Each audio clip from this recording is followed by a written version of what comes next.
My name is Drew Parker. I'm a singer-songwriter. I live in Nashville, Tennessee.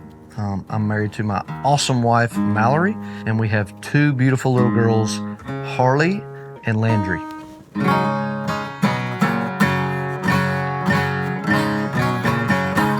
So I grew up in a little town outside of Atlanta, Georgia. Grew up in church, was saved at a very young age.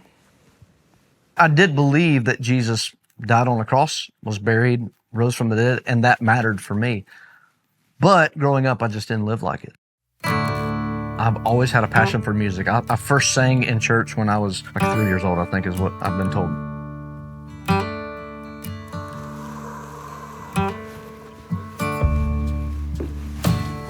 Yeah, so I was in high school. I was traveling around playing Southern gospel music, started meeting people, and I got a call from this guy. He was like, hey, I'll give you $100 if you'll drive to Rome, Georgia. It was 2.5 hours away to open the show tonight. And I'm like, who am I opening for? And he's like, well, it's this new guy. His name is Luke Combs. And I'm like, all right, awesome. Don't know who that is, but I would love to come do it. So for the next 9 months, I drove back and forth from Georgia to Nashville.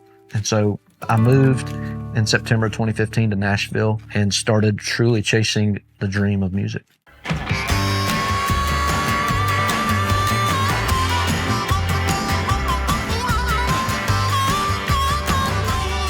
It was about 1.5 years in that I signed my first publishing deal, and the song that I had wrote went #1 at country radio. Had a song called Doing This go #1 for Luke Combs, and had another song called Forever After All that I got to co-write, went #1. I also made my Grand Ole Opry debut, got to stand in the circle at the Grand Ole Opry and sing my songs. Doing This, the song that I had wrote for Luke, got nominated for a Grammy. I mean, all these things were going incredible. It was everything that I had worked towards, like so hard. But what I thought I was having fun doing started to become not fun anymore. I felt like I was doing something I wasn't supposed to be doing, but I kept pushing through because this is who I am. I am this person. I'm this guy that writes country songs. I'm this guy that goes on the road. That's who I am. So the Lord began to work in my life, like put men in my life that I had no idea why he was doing it when he was doing it.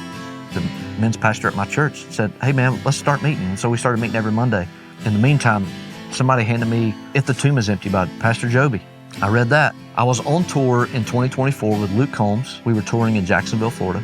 Joby found out I was coming, invited me to go play golf. And then he offered to start discipling me. Like, I had two men step into my life and like start to speak into me.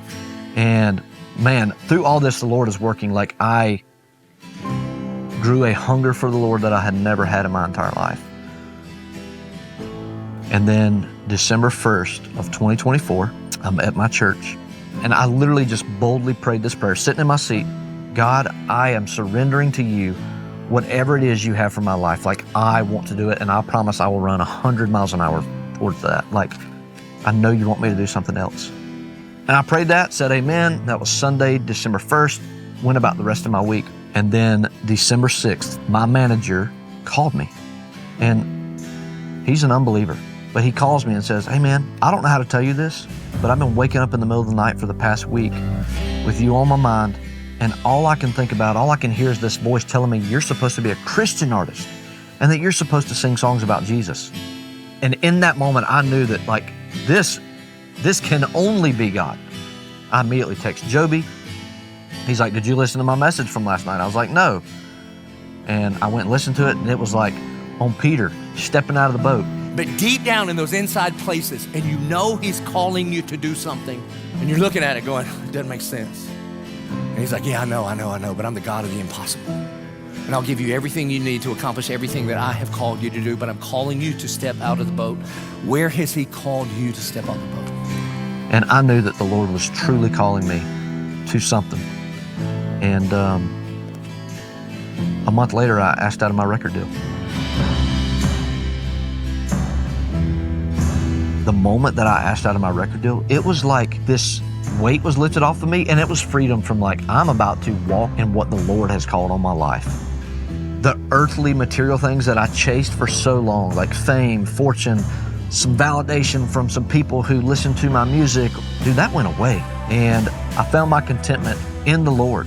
Nothing else mattered except for me pleasing the Lord and being obedient to what He had called me to do. So I just got into this journey with the Lord of this new music career. So this is all new to me.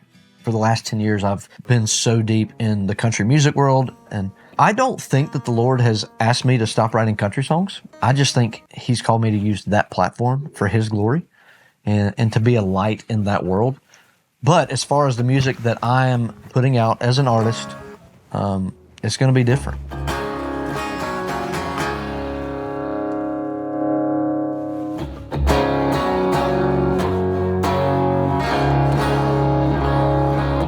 I just put out my first song, and it's called Blame Jesus. And I'm so excited about it because I know people are going to look at it and be like, man, he's different than he used to be. At least I hope so. I hope they see something different. And I mean, I can't blame anything other than Jesus.